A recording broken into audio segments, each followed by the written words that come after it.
2026 March 31 കൂടി ഇന്ത്യയിലെ മാവോയിസ്റ്റുകളെ എല്ലാം തന്നെ തുടച്ചു നീക്കുമെന്നുള്ളൊരു തീരുമാനത്തിലാണ് കേന്ദ്രമുള്ളത്. കഴിഞ്ഞ കുറേ നാളുകളായി നമ്മൾ വാർത്തകളിലൊക്കെ കാണുന്നുണ്ട് മാവോയിസ്റ്റ് വേട്ട, അതുപോലെ തന്നെ നിരവധി മാവോയിസ്റ്റുകാരെ കൊലപ്പെടുത്തി എന്നുള്ള കാര്യങ്ങളൊക്കെ പല ഇടത്തു നിന്നും മഹാരാഷ്ട്ര, ഛത്തീസ്ഗഡ് പോലുള്ള മേഖലകളിലൊക്കെ ഇത്തരത്തിലുള്ള വാർത്തകൾ പുറത്തു വരുന്നുണ്ട്. കഴിഞ്ഞ ദിവസവും നമ്മൾ കണ്ടു ഏകദേശം 27 മാവോയിസ്റ്റുകളെയാണ് ഇത്തരത്തിലുള്ള ഓപ്പറേഷനുകളിലൂടെ വധിച്ചിരിക്കുന്നത് എന്ന് കഴിഞ്ഞ ദിവസം അമിത്ഷാ തന്നെ, കേന്ദ്ര ആഭ്യന്തരമന്ത്രി അമിത്ഷാ തന്നെ പറയുകയുണ്ടായി. പലരും കീഴടങ്ങുന്ന സാഹചര്യം ഉണ്ടായിരുന്നു. കുറച്ച് ദിവസം മുന്നോട്ട് പോവുകയാണെങ്കിൽ കേരളത്തെ മാവോയിസ്റ്റ് മുക്തമായി കേന്ദ്രം പ്രഖ്യാപിച്ചിട്ടുമുണ്ട്. ഈ ഒരു നീക്കങ്ങൾ, പലതരത്തിലുള്ള ഓപ്പറേഷനുകൾ നടക്കുകയാണ്. ഇന്ത്യയിലെ മാവോയിസ്റ്റ് ഉന്മൂലനം തന്നെയാണ് ആദ്യം ചർച്ച ചെയ്യുന്നത്. അജിംസ്, ഈ പറഞ്ഞതുപോലെ ജയിലിലടക്കുക, പിടികൂടുക, ജയിലിലടക്കുക അങ്ങനെയുള്ള സംഭവങ്ങളൊന്നുമില്ല. ഡയറക്റ്റായിട്ട് ഓപ്പറേഷൻ ഇറങ്ങുകയാണ്, കൊല്ലുകയാണ്. എങ്ങനെയാണ് ഇതിന് നമ്മൾ സർക്കാരിൻ്റെ ഒരു സെക്യൂരിറ്റി പോയിന്റ് ഓഫ് വ്യൂവിലൂടെ നോക്കുമ്പോൾ സർക്കാർ മാവോയിസ്റ്റ് ഉന്മൂലനം പ്രഖ്യാപിക്കുന്നതിന് വേണ്ടി വ്യത്യസ്ത ഓപ്പറേഷനുകൾ, ഇപ്പോൾ പി ചിദംബരത്തിൻ്റെ കാലത്ത് ഓപ്പറേഷൻ ഗ്രീൻ ഹണ്ട് നടത്തി ഛത്തീസ്ഗഡ് മേഖലയിൽ, വെസ്റ്റ് ബംഗാളിൽ മുമ്പ് നടന്നിട്ടുള്ള ഓപ്പറേഷൻ അനാക്കോണ്ട, അങ്ങനെ പല പേരുകളിലുള്ള ഓപ്പറേഷൻ നടക്കാറുണ്ട്. സായുധ ഓപ്പറേഷനാണ്, പാരാമിലിറ്ററി വെച്ചിട്ട്, സൈന്യമല്ല, CRPF പോലുള്ള ഫോഴ്സുകൾ ഉപയോഗിച്ചിട്ടുള്ള ഓപ്പറേഷൻസ് നടക്കാറുണ്ട്. അപ്പോൾ സർക്കാരിനെ സംബന്ധിച്ച് ഒരു സെക്യൂരിറ്റി പോയിന്റ് ഓഫ് വ്യൂവിലൂടെ നോക്കുമ്പോൾ അത് ന്യായീകരിക്കാവുന്ന കാര്യമാണ്. കാരണം സർക്കാരിനെ അട്ടിമറിക്കാൻ വേണ്ടി ഒരു സംഘം ആയുധമെടുത്ത് സായുധ സമരം നടത്തുന്നു. അവരെ സായുധമായി തന്നെ നേരിടുക എന്നുള്ളതാണ് സർക്കാർ ലൈൻ. വ്യത്യസ്ത സർക്കാരുകൾ അങ്ങനെയാണ് സ്വീകരിച്ചിട്ടുള്ളത്. ഇപ്പോൾ BJP സർക്കാർ അധികാരത്തിൽ, ഇപ്പോൾ പ്രത്യേകിച്ച് മോദി 2014 അധികാരത്തിൽ വരുമ്പോൾ മോദിയുടെ തുടക്കത്തിൽ തന്നെ പ്രഖ്യാപനമാണ് മാവോയിസ്റ്റുകളെ മാത്രമല്ല അർബൻ നക്സലുകളെയും തീർക്കും എന്നുള്ളതാണ്. അപ്പോൾ മാവോയിസ്റ്റുകളെ സായുധമായി നേരിടുക, അർബൻ നക്സലുകളെ UAP ചേർത്ത് ജയിലടയ്ക്കുക എന്നുള്ളതായിരുന്നു സമീപനം. മാവോയിസ്റ്റുകളെ തിരിച്ചറിയുക, അവരെ വേട്ടയാടുക, അതിന് നിർണിതമായ രീതികളുണ്ട്. അവരായുധമെടുത്ത് സമരം ചെയ്യുന്നവരാണ്, അവരെ കൊല്ലുക എന്നുള്ളതാണ് സർക്കാർ സ്വീകരിക്കുന്നത്. അർബൻ നക്സലുകൾ എന്താ ചെയ്യുന്നത്? മാവോയിസ്റ്റ് സിമ്പതൈസേഴ്സ് എന്ന് തോന്നുന്ന ആരെയും പിടിച്ച് UAP ചേർത്തി അകത്തിടുക. അതിൻ്റെ ഏറ്റവും ഒടുവിലത്തെ ഉദാഹരണമാണ് കേരളത്തിലെ അല്ലനും താഹയൊക്കെ. അപ്പോൾ ഈ രണ്ട് രീതികളിലും ഈ മാവോയിസം എന്ന് പറയുന്ന ഒരു ഐഡിയോളജിയെ അതിൻ്റെ സംഘടനാ രൂപത്തിൽ നേരിടുന്ന സർക്കാരിൻ്റെ നീക്കത്തിൽ മനുഷ്യാവകാശപരമായ കുറേ പ്രശ്നങ്ങളുണ്ട്. അതിൽ ഒന്നാമത്തെ കാര്യം, ഇത് എക്സ്ട്രാ ജുഡീഷ്യൽ കില്ലിങ്ങിന് അനുമതി നൽകുന്നു എന്നുള്ളതാണ്. അപ്പോൾ ഇന്ത്യയിലെ തന്നെ മനുഷ്യാവകാശ കമ്മീഷൻ്റെ വ്യത്യസ്ത റിപ്പോർട്ടുകളിൽ ഈ മാവോയിസ്റ്റ് ഓപ്പറേഷനുകളിൽ ആളുകളെ കൊണ്ടുപോയി വധിക്കുന്നതാണ്, ഫേക്ക് എൻകൗണ്ടേഴ്സ് ധാരാളം നടക്കുന്നുണ്ട് എന്നുള്ളത് ചൂണ്ടിക്കാട്ടപ്പെട്ടിട്ടുണ്ട്. ഇന്ത്യയിലൊരു ഏജൻസി തന്നെയാണ് പറയുന്നത്, ഇന്ത്യയുടെ മനുഷ്യാവകാശ കമ്മീഷൻ തന്നെ പറയുന്നുണ്ട്. അതുകൂടാതെ ആഗോള മനുഷ്യാവകാശ സംഘടനകൾ ഇത് പല ഘട്ടങ്ങളിലായി ചൂണ്ടിക്കാട്ടിയിട്ടുണ്ട്. അപ്പോൾ ഇത് നമുക്ക് ബ്ലാക്ക് ആൻഡ് വൈറ്റ് ആയിട്ട് വേർതിരിക്കാൻ പറ്റില്ല. ഇതിൽ സർക്കാരിൻ്റെ ഭാഗത്തും ന്യായമുണ്ട്, അതേസമയം ഈ ഉയരുന്ന ഹ്യൂമൻ റൈറ്റ്സ് കൺസേൺസും ഉണ്ട്. ഇനി ഇപ്പോൾ ചിദംബരത്തിൻ്റെ കാലത്ത് നടന്നിട്ടുള്ള ഓപ്പറേഷനെ പറ്റി പറഞ്ഞു. ഈ ഓപ്പറേഷനുകളുടെ മറ്റൊരു പ്രശ്നം എന്ന് പറഞ്ഞാൽ ഈ മാവോയിസ്റ്റ് സിമ്പതൈസേഴ്സ് എന്ന് പറഞ്ഞ് കുറേ അധികം ആളുകൾ കൂട്ടത്തോടെ അറസ്റ്റ് ചെയ്യുന്നുണ്ട്. അത് കേരളത്തിൽ നമ്മൾ കാണുന്നതല്ല, ഈ പറയുന്ന ഛത്തീസ്ഗഡ്, അതുപോലെ ബീഹാർ, തെലങ്കാന, ആന്ധ്രാപ്രദേശ്, ഒഡീഷ എന്നിവ സ്ഥലങ്ങളിൽ ഈ അറസ്റ്റ് ചെയ്യപ്പെടുന്നവരാരാണ്? അതായത് ഇവരെ സഹായിക്കുന്നു എന്നതിൻ്റെ പേരിൽ അറസ്റ്റ് ചെയ്യപ്പെടുന്നതും ഒരുപക്ഷെ ചിലപ്പോൾ വെടിവെച്ച് കൊല്ലപ്പെടുന്നു, മാവോയിസ്റ്റ് ആണെന്നുള്ള തെറ്റിദ്ധാരണയിൽ വെടിവെച്ച് കൊല്ലപ്പെടുന്നു ആദിവാസികളോ ദലിതുകളോ ആയിരിക്കും, കൂടുതലും ആദിവാസികളാണ്. ഇപ്പോൾ മാവോയിസ്റ്റുകളുടെ ഒരു പ്രവർത്തന രീതി എന്ന് പറഞ്ഞാൽ കാട്ടിൽ ക്യാമ്പ് ചെയ്യുക, ആദിവാസികളെയും ദളിതുകളെയും സംഘടിപ്പിക്കുക, ഭരണകൂടത്തിനെതിരെ പോരാടുക എന്നുള്ളതാണ് അവരുടെ രീതി. അപ്പോൾ അവരുടെ ആ പ്രവർത്തനം മൂലം ഈ മാവോയിസത്തോട് ഒരു തരം സിമ്പതിയില്ലാത്ത സാധാരണ ആദിവാസികളും ഇതിൻ്റെ കെടുതിയിൽപ്പെട്ടു പോകുന്നുണ്ട്. അത് മറ്റൊരു കാര്യം. ഇനി അവരുന്നയിക്കുന്ന സൈദ്ധാന്തികവും പ്രത്യയശാസ്ത്രപരമായ കാര്യങ്ങൾ എന്താണ്? ഇന്ത്യൻ സർക്കാർ എന്ന് പറയുന്നൊരു ഒപ്രസീവ് ഗവൺമെൻറ്റാണ്. അതായത് ഒരുപാട് ആളുകളെ അടിച്ചമർത്തുന്ന ഒരു ചൂഷക ഭരണകൂടമാണ്. അപ്പോൾ ചൂഷക ഭരണകൂടത്തെ എന്ത് ചെയ്യണം? സായുധമായി അട്ടിമറിച്ച് ജനകീയ ഭരണകൂടം സ്ഥാപിക്കണം എന്നുള്ളതാണ് ഇവർ പറയുന്നത്.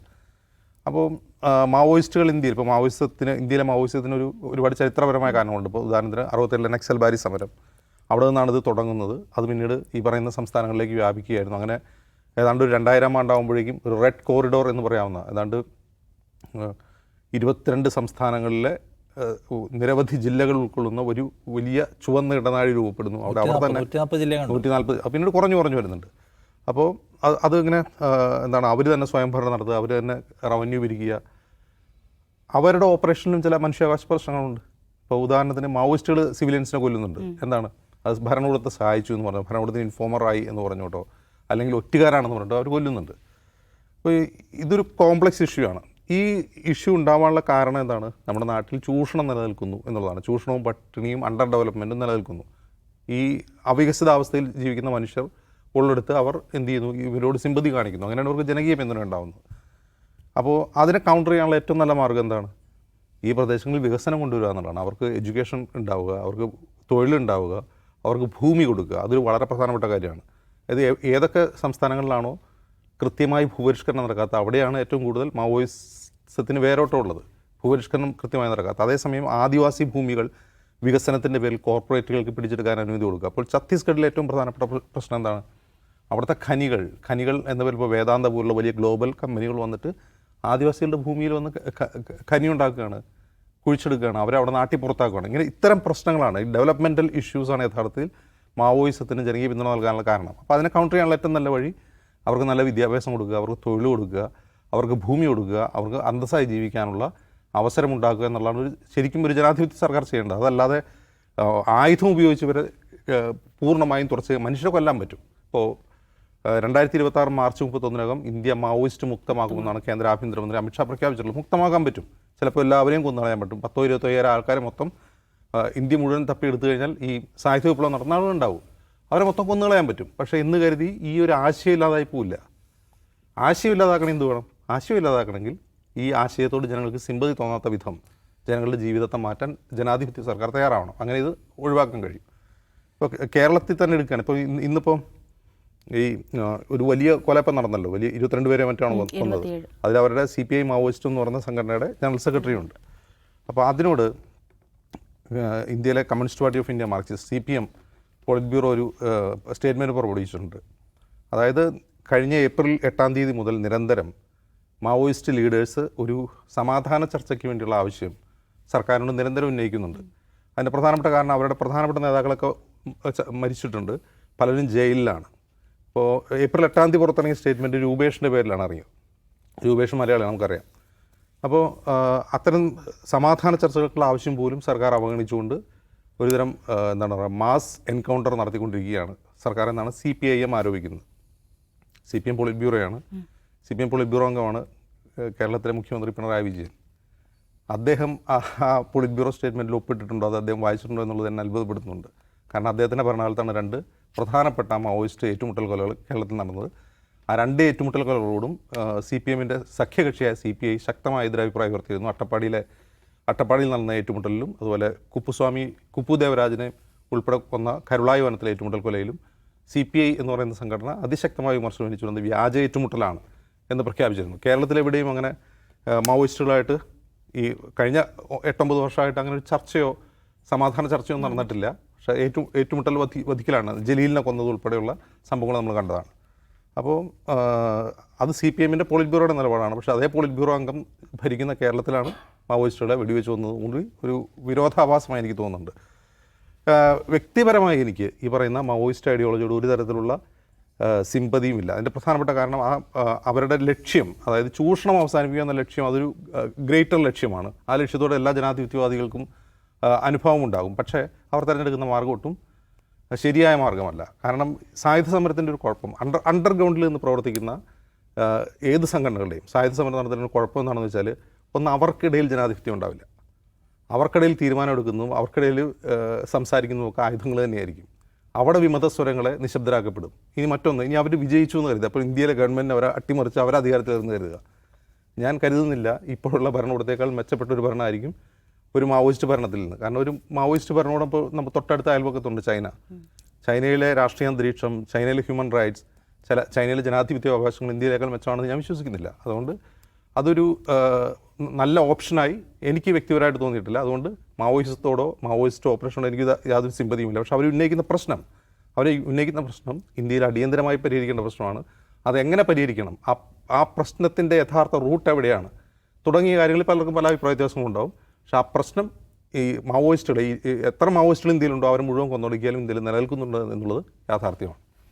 അത് തന്നെയാണ് ചോദിക്കാനുള്ളത്. ഈ പറഞ്ഞതുപോലെ ഒരു മാസ് എൻകൗണ്ടറിലൂടെ നമുക്ക് വേണമെങ്കിൽ എല്ലാവരും ഇല്ലാതാക്കാം, പക്ഷേ മാവോയിസം ഇല്ലാതാകുമോ? അല്ല, ഈ 2026 മുഴുവൻ മാവോയിസ്റ്റുകളെയും ഇല്ലാതാക്കി മാവോയിസ്റ്റ് മുക്ത ഭാരതം പ്രഖ്യാപിക്കുമെന്ന് സർക്കാർ പറയുന്നത് വിവിധ തലത്തിലുള്ള ഒരു പദ്ധതിയാണ് പ്രഖ്യാപിച്ചിട്ടുള്ളത്. സൈനിക നടപടിയിലൂടെ എല്ലാവരെയും കൊലപ്പെടുത്തുക എന്നുള്ളതല്ല സർക്കാരിൻ്റെ പ്രഖ്യാപിത ലക്ഷ്യമായിട്ട് അവതരിപ്പിക്കപ്പെടുന്ന ഒന്ന് കർശനമായ സൈനിക നടപടി ഉണ്ടാവും. രണ്ടാമത്തേത് മാവോയിസ്റ്റുകളുമായി ചർച്ചയ്ക്ക് തയ്യാറാണ്. നിങ്ങൾക്ക് ആയുധം താഴെ വയ്ക്കാം, കീഴടങ്ങാം, സാധാരണ ജീവിതത്തിലേക്ക് മടങ്ങി വരാം, നിയമപരമായ മറ്റ് നടപടികളെ നേരിടാം. മൂന്നാമത്തെ സർക്കാർ തന്നെ വിശദീകരിക്കുന്ന ഭാഗം അടിസ്ഥാന ജീവിത മേഖലകളെ പരിപോഷിപ്പിക്കുന്നതിന് ആവശ്യമായ നടപടികൾ സ്വീകരിക്കുക. പ്രത്യേകിച്ച് ഈ പറയുന്ന നമ്മൾ മധ്യപ്രദേശ്, മഹാരാഷ്ട്ര, ജാർഖണ്ഡ്, ഛത്തീസ്ഗഡ് ഈ സംസ്ഥാനങ്ങളിലൊക്കെയുള്ള ആദിവാസി മേഖല നേരത്തെ ചൂണ്ടിക്കാണിച്ചതുപോലെ വലിയ തോതിലുള്ള ജീവിത പ്രശ്നങ്ങളെ നേരിടുന്നുണ്ട്. എല്ലാ അർത്ഥത്തിലും ജീവിതത്തിൻ്റെ മുഖ്യധാരയിൽ നിന്ന് ആട്ടിപ്പുറത്താക്കപ്പെട്ട മനുഷ്യരാണ്. ആ സാധ്യതയെ പ്രയോജനപ്പെടുത്തിക്കൊണ്ടാണ് അവിടെ ഈ പറയുന്ന സംഘങ്ങളെല്ലാം വേര് പിടിക്കുന്നത്. അതുകൊണ്ട് അവരുടെ ജീവിതം പുഷ്ടിപ്പെടുത്തുക, അവരെ മുഖ്യധാരയിലേക്ക് ചേർത്ത് നിർത്തുക, സർക്കാരിൻ്റെ ഇടപെടൽ അവിടെ ഉണ്ടാവുക, അവരുടെ പ്രശ്നങ്ങൾ കേൾക്കുക പോലെയുള്ള കാര്യങ്ങൾ നിർവഹിച്ചുകൊണ്ട് മറ്റേതെങ്കിലും ഒരു ശക്തിക്ക് അവിടെ കയറി വരാനുള്ള സ്പേസ് ഇല്ലാതാക്കുക. ഇങ്ങനെ 3 ലെയറിലൊരു പ്രോജക്റ്റാണ് സർക്കാർ പ്രഖ്യാപിച്ചിരിക്കുന്നത്. ഇപ്പോൾ ബ്ലാക്ക് ഫോറസ്റ്റ് എന്നൊക്കെയുള്ള പേരിട്ട് വിളിക്കുന്നത് അങ്ങനെയുള്ളൊരു പദ്ധതിയാണ്. പക്ഷേ ആ പദ്ധതിയിൽ നേരത്തെ ചൂണ്ടിക്കാണിച്ചതുപോലെ എന്തുമാത്രം അടിസ്ഥാന ജീവിത പ്രശ്നങ്ങളെ പരിഹരിക്കുന്നതിൽ മുന്നോട്ട് പോകാൻ സർക്കാരിന് കഴിഞ്ഞു ചോദിച്ചാൽ ഇപ്പോഴും ഇന്ത്യയുടെ സ്റ്റാറ്റസ് ഭയങ്കര മോശമാണ്. ഈ പറഞ്ഞ സംസ്ഥാനങ്ങളെല്ലാം എടുത്താൽ തന്നെയും അതിൽ തന്നെ ഗവൺമെൻറ്റുകൾ തന്നെയാണ് ഈ പണിയെടുക്കുന്നത്. അജിംസ് നേരത്തെ പറഞ്ഞത്, അതായത് വലിയ വ്യവസായവൽക്കരണ പദ്ധതികൾ കൊണ്ടുവരിക, ഭയങ്കര ഖനി ലോബികൾ വരിക. ഇവരൊക്കെ വരുന്നത് എവിടെയാണ്? വരുന്നത് മുഴുവൻ ആദിവാസി മേഖലകളിലാണ്. നമുക്ക് നേരത്തെയുള്ള ജസ്യൂട്ട് പുരോഹിതൻ്റെ കാര്യം അറിയാമല്ലോ, ഫാദർ സ്റ്റാൻ സ്വാമി. അദ്ദേഹത്തെ പിടിച്ചകത്തിരുന്ന് എന്തിനാണ്? അദ്ദേഹത്തെ പ്രധാനമന്ത്രിയെ കൊല്ലാൻ ശ്രമിച്ച ഒരു പ്ലോട്ടിൻ്റെ ഭാഗമായി പിടിച്ചകത്തിടുന്നു എന്ന് പറയുന്നത് തന്നെ അവിടെ അദ്ദേഹം പ്രവർത്തിച്ചത് ആദിവാസികൾക്കിടയിൽ ഖനി ലോബികൾക്കെതിരെയാണ്. അപ്പോൾ അദ്ദേഹത്തെ അവിടെ നീക്കേണ്ട ആവശ്യമുണ്ടായിരുന്നു. ഖനന ലോബികൾക്കെതിരായി വലിയ തോതിലുള്ള മൂവ്മെൻറ്റുകൾ സൃഷ്ടിക്കുന്ന ആളുകളെ ഒക്കെ വെട്ടുന്നതിൻ്റെ ഭാഗമായിട്ട് പല ആൾക്കാരും തൂക്കി. അപ്പോൾ ഇതൊരു പ്രശ്നമാണ്. ഭരണകൂടം തന്നെ, ഭരണകൂടത്തിൻ്റെ ബന്ധുക്കളായ വൻകിട വ്യവസായികൾ ഈ പറയുന്ന ആദിവാസി മേഖലകളിലേക്ക് ഇടിച്ചു കയറുകയാണ്. അവരുടെ മനുഷ്യാവകാശങ്ങൾക്ക് ഒരു വിലയുമില്ല. അവർക്ക് മെച്ചപ്പെട്ട സ്കൂളുകളില്ല, അവർക്ക് പ്രോപ്പറായി ആരോഗ്യ കേന്ദ്രങ്ങളില്ല, അവർക്ക് മെച്ചപ്പെട്ട ഭക്ഷണമില്ല, അവർക്ക് ഇപ്പോഴും ഈ പറയുന്ന മുഖ്യധാരയിലേക്ക് കടക്കാനുള്ള എൻട്രി പോയിന്റുകളില്ല. അങ്ങനെയുള്ള സ്ഥലത്താണ് ആദിവാസികൾ കടന്നു വരുന്നത്. നിങ്ങൾ നോക്കൂ, ഈ മാവോയിസ്റ്റ് മൂവ്മെൻറ്റ് ലോകമെമ്പാടും വലിയ ശ്രദ്ധയോടെ കടന്നു വന്ന ഒന്നാണ്. പക്ഷേ ഒരു ഘട്ടം കഴിഞ്ഞപ്പോൾ അത് ലോകത്തെല്ലായിടത്തും ശിഥിലമാക്കപ്പെടുകയോ ഇല്ലാതാക്കുകയോ ദുർബലമാക്കപ്പെടുകയോ ചെയ്തു. ഇന്ത്യയിൽ ഇപ്പോഴും മാവോയിസ്റ്റ് മൂവ്മെൻറ്റ് നിൽക്കുന്നുണ്ട്. ഇപ്പം നേരത്തെ പറഞ്ഞ 140 ജില്ലകളിലുണ്ടായിരുന്നു പണ്ട്. ഇപ്പോൾ ഗവൺമെൻറ് ഓഫ് ഇന്ത്യ പറയുന്നത് 34-32 ജില്ലകളിൽ മാത്രമായി ഇത് ചുരുങ്ങിയതാണ്. ബാക്കി എല്ലായിടത്തും ഇത് അവസാനിപ്പിക്കുന്നതിൽ സർക്കാർ ഒരുപാട് ദൂരം മുന്നോട്ട് പോയതാണ്. അപ്പോൾ ഇന്ത്യയിൽ പക്ഷേ ഇപ്പോഴും മാവോയിസ്റ്റ് സംഘങ്ങൾ സജീവമാണ്. അവരുടെ കയ്യിൽ തോക്കുണ്ട്, അവരിടയ്ക്കിടയ്ക്ക് പൊട്ടിക്കുന്നു. അതിൻ്റെ ഭാഗമായി CRPFിൻ്റെയും പോലീസിൻ്റെയും ഒരുപാട് ഓഫീസർമാർ കൊല്ലപ്പെടുന്നു. എന്തുകൊണ്ട് ഇന്ത്യയിൽ നിൽക്കുന്നു? ഇന്ത്യയിൽ ഇപ്പോഴും തുടരുന്നതിൻ്റെ കാരണം നമ്മളിപ്പോൾ ഒരു ആധുനിക ഡെമോക്രസിയിലേക്ക് വന്നതിന് ശേഷവും ഇന്ത്യയിലെ ജീവിത ദുരിതങ്ങൾ, ഡെമോക്രസി മുന്നോട്ട് വെക്കുന്ന ആശയം എന്താണ്? ഭരണഘടന മുന്നോട്ട് വെക്കുന്ന ആശയം എല്ലാവർക്കും തുല്യത, എല്ലാ കൈൻഡ് ഓഫ് കാര്യങ്ങളിലും തുല്യത എന്നുള്ളതാണല്ലോ. ആ തുല്യത ആർജിക്കാൻ, ആ തുല്യതയിലേക്ക് എത്താൻ അല്ലെങ്കിൽ എത്തുന്നതിനുള്ള പരിശ്രമത്തിൽ ഇന്ത്യൻ ഭരണകൂടങ്ങൾക്ക് വിജയിക്കാൻ കഴിഞ്ഞിട്ടില്ല എന്നതുകൊണ്ടാണ് മാവോയിസ്റ്റുകൾക്ക് ഇപ്പോഴും ഒരു സ്പേസ് എടുക്കാൻ കഴിയുന്നത്.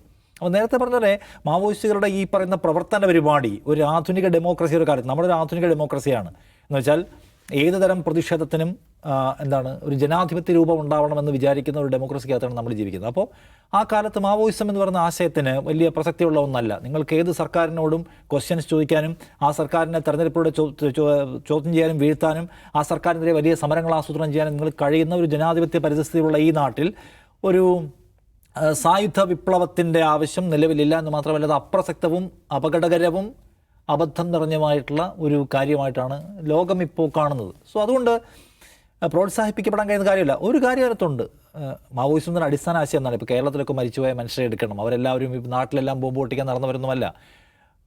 ഒരുപാട് ആദിവാസികൾ അവഗണിക്കപ്പെടുന്നു, ദലിതർ അവഗണിക്കപ്പെടുന്നു, എല്ലാവർക്കും തുല്യത കിട്ടുന്നില്ല എന്ന് പറയുന്ന അപരനോടുള്ള സ്നേഹം കൊണ്ടാണ് ഒരർത്ഥത്തിൽ മനുഷ്യന്മാർ ഇറങ്ങി പുറപ്പെടുന്നത്. പക്ഷേ ഇറങ്ങി പുറപ്പെട്ട് പിന്നെ തോക്കെടുക്കുന്നതിന് സ്റ്റേറ്റിനെതിരായിട്ടുള്ള യുദ്ധമായി മാറുന്നു. അതൊരു തരത്തിലുള്ള സെക്യൂരിറ്റി ത്രെട്ടായിട്ട് അവർ മാറുകയാണ്. അപ്പോൾ അതിൻ്റെ പ്രശ്നങ്ങൾ എന്ന് വെച്ചാൽ അത് മാറി, നേരത്തെ അജിംസ് പറഞ്ഞില്ല, അവരിപ്പോൾ ഒരു ഭരണകൂടമായി മാറി എന്ത് സംഭവിക്കുന്നു? ഇപ്പം തന്നെ പലയിടത്തും അവർ ലോക്കൽ ഭരണകൂടങ്ങളെ പോലെ പ്രവർത്തിക്കുന്ന പലയിടത്തും അവർ ആൾക്കാരിൽ നിന്ന് ലെവി പിരിക്കുന്നുണ്ട്. ലെവി പിരിക്കുക വെച്ചാൽ അവരുടെ ഭരണകൂടവും അവരുടെ സിസ്റ്റവുമായിട്ട് സഹകരിക്കാത്ത ആൾക്കാരോട് അവരെ കായികമായി കൈകാര്യം ചെയ്യുന്നുണ്ട്. ഒറ്റുകാരെന്ന് സംശയിച്ച ആളുകളെ കൊല്ലുന്നുണ്ട്. പണ്ട് നമുക്ക് LTT ഓർമ്മയുണ്ട്. LTT ജാഫ്രയിലൊക്കെ ഒരു പ്രദേശത്ത് അവർ ഭരിച്ചിരുന്നതാണ്. അവിടെ എന്ന് വെച്ചാൽ പ്രഭാകരന് രാവിലെ എഴുന്നേൽക്കുമ്പോൾ എന്താണ് തോന്നുന്നത്, അതാണ് അതിനകത്ത് നിയമം. അല്ലാതെ തമിഴന്മാർക്ക് മുഴുവനായിട്ട് എല്ലാവരെയും ഉൾക്കൊള്ളുന്ന ഒരു സംവിധാനമൊന്നുമല്ല. അതിൻ്റെ പേരിൽ പലതരത്തിലുള്ള വംശീയമായ ആക്രമണം ഉണ്ടായിട്ടുണ്ട്. സംശയത്തിൻ്റെ പേരിൽ ഒരുപാട് ആളുകളെ കൊന്നിട്ടുണ്ട്.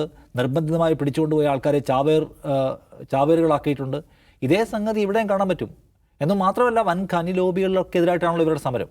അതിൽ തന്നെ മാവോയിസ്റ്റ് ലീഡേഴ്സ് പല ആളുകളും ഖന ലോബികളുമായി ഒത്തുതീർപ്പുണ്ടാക്കി അവരുടെ നിന്ന് പൈസ വാങ്ങിക്കുന്നുള്ള ആക്ഷേപങ്ങൾ ഉയർന്നു വരുന്നുണ്ട്. അപ്പോൾ ഇത് ആദിവാസികളുടെ പ്രശ്നങ്ങൾ പരിഹരിക്കാനുള്ള ആത്യന്തികമായിട്ടുള്ളൊരു മാർഗ്ഗമാണോ ചോദിച്ചാൽ ഒരു നിലയ്ക്കുമല്ല. കാരണം അതിൻ്റെ സാധ്യത അവസാനിച്ച ഒന്നാണ്. അത് വളരെ കാൽപ്പനികമായൊരു സ്വപ്നത്തിൽ ഉയർന്ന ഒന്നാണ്. നമ്മളുടെ നക്സൽ ബാരി ചൈനീസ് റേഡിയോയിൽ കേട്ടവാക്കുന്നതാണ് വസന്തത്തിൻ്റെ ഇടിമുഴക്കം. അത് ആ കാലത്തെ ഒരു കാൽപ്പനിക ചിന്തയും അതിൻ്റെ ഒരു ആവേശവുമാണ്. അത് കഴിഞ്ഞു. ഒരർത്ഥത്തിൽ ഇപ്പോൾ ഇവിടെ കേരളം ഭരിക്കുന്ന CPIM എന്ന് പറയുന്ന പാർട്ടിയുള്ള ആ പാർട്ടി പോലെ ഒരു കാലത്ത് ഈ പറയുന്ന സായുധ റവല്യൂഷനിൽ വിശ്വസിക്കുകയും അതിന് പ്രമേയം പാസ്സാക്കുകയും ചെയ്ത പാരമ്പര്യമുള്ള പാർട്ടിയാണ്. പക്ഷേ ഒരു ഘട്ടം കഴിഞ്ഞപ്പോൾ അതുകൊണ്ട് കാര്യമില്ല. ഒരു ജനാധിപത്യപരമായ ഇടപെടൽ കൊണ്ടല്ലാതെ ഈ നാട്ടിലൊന്നും നടക്കില്ല എന്ന് വെച്ചാൽ അതിനെ സാധ്യതയുള്ളൂ. മറ്റെല്ലാം ഒരർത്ഥത്തിൽ മനുഷ്യന്മാരെ എന്താ പറയുക, ഒരു മർദ്ദക രൂപത്തിൽ ഭരിക്കുന്ന ഒന്നായിരിക്കും. അതുകൊണ്ട് ആ ആശയത്തിൽ നിന്ന് പുറത്ത് കടക്കാൻ എല്ലാവർക്കും കഴിയട്ടെ. പുറത്ത് കടക്കാൻ ആഗ്രഹിക്കുന്ന മനുഷ്യരെ ആരോഗ്യകരമായി പുറത്തു കൊണ്ടുവരാൻ ഭരണകൂടത്തിനും വിശാലമായ സമീപനം ഉണ്ടാവട്ടെ എന്ന് നമുക്ക് ആശിക്കാം. അക്രമം എന്ന് പറയുന്നത് ആർക്കു വേണ്ടിയാണ് തോക്കെടുക്കുന്നതെങ്കിലും ഒരു വെടി പൊട്ടുമ്പോൾ ഒരുപാട് പ്രശ്നങ്ങളുണ്ടാവും. ഒരുപാട് മനുഷ്യർ നിരപരാധികൾ. ഇപ്പോൾ ഇവരെക്കുറിച്ചുള്ള ഏറ്റവും പ്രധാനപ്പെട്ട പരാതികളൊന്നും ഇവരെ സ്റ്റേറ്റുമായിട്ട് ഫൈറ്റ് ചെയ്യുമ്പോൾ അതിൻ്റെ ഇരകളാക്കപ്പെടുന്ന മനുഷ്യരുണ്ടല്ലോ, കവചമാക്കപ്പെടുന്ന മനുഷ്യർ, ആദിവാസികൾ. ഈ ഭരണകൂടം തന്നെയും ഇത് മാവോയിസ്റ്റുകളുടെ പണ്ട് വീരപ്പനെ വേട്ടയാടാൻ പോകുമ്പോഴുള്ള പ്രശ്നം എന്തായിരുന്നു? വീരപ്പൻ്റെ ഒറ്റുകാരാണ്, വീരപ്പൻ്റെ സംരക്ഷകരാണ്, വീരപ്പനെ ഒളിച്ചു വെച്ചിരിക്കുന്നു പറഞ്ഞ് പോലീസ് വേട്ടയാടി തീർത്ത എത്ര മനുഷ്യരുണ്ടെന്നറിയോ? എത്ര കുടുംബങ്ങൾക്കകത്ത് പോലീസ് കയറി നരനായായിട്ട് നടത്തിയിട്ടുണ്ട്. സോ അതും ഒരു പ്രശ്നമാണ്. അതുകൊണ്ട് മനസ്സിലാക്കട്ടെ, ഈ ഒരു കാലത്ത് അസാധ്യമായ ഒരു ആശയം, അവരുടെ ആശയത്തിന് അവരനോടുള്ള സ്നേഹം എന്ന് പറയുന്ന സംഗതിയൊക്കെ നമ്മൾ വാല്യൂ ചെയ്യുമ്പോൾ തന്നെ അവർ ഒരു വൃഥാവിലായ വഴിയിലൂടെയാണ് നടക്കുന്നതെന്ന കാര്യം അവർക്ക് മനസ്സിലാക്കാൻ കഴിയണം. അവരെ തിരിച്ചു കൊണ്ടുവരാൻ, ഏതിനും പെട്ടുപോയ മനുഷ്യരെ തിരിച്ചു കൊണ്ടുവരാൻ കഴിയുന്ന ഒരു കുറച്ചുകൂടി ആധുനികമായ ബോധ്യം ഭരണകൂടത്തിന് ഉണ്ടാവട്ടെ എന്ന് ഞാൻ പറയും. തീർച്ചയായും ഈ പറഞ്ഞതുപോലെ ആരോഗ്യകരമായ പോസിറ്റീവായിട്ടുള്ള ശ്രമങ്ങൾ തന്നെയാണ് ഭരണകൂടത്തിൻ്റെയും അധികൃതരുടെയും ഭാഗത്തു നിന്നുണ്ടാകേണ്ടത്. അത് തന്നെയാണ് പ്രതീക്ഷിക്കുന്നത്.